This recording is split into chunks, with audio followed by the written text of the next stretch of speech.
और दूसरी जानिब लोगों ने शादी हॉल्स बुक करवाने शुरू कर दिए हैं। एनसीओसी का 1 जून को शादी हॉल्स खोलने का फैसला बरकरार रखा जाए, केटरर्स एंड बैंक्वेट एसोसिएशन ने मुतालबा कर दिया।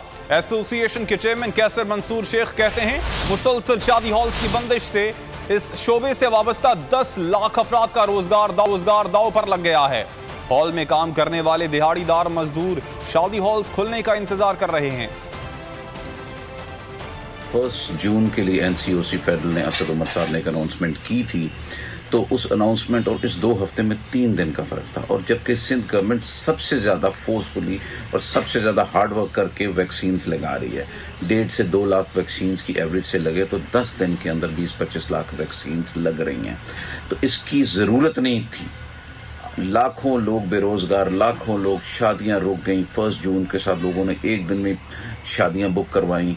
अब उनको एक नई परेशानी, मैं कहता हूं चीफ मिनिस्टर साहब से, बिलावल साहब से, कि एनसीओसी का जो फैसला है उसको एज इट इज रहने दें 1 जून का, और लोगों को रोजगार जो मिल रहा था, जो खुशियां मिल रही थी लोगों को, वो उनसे वापस ना लें और हमें अपना कारोबार करने दें।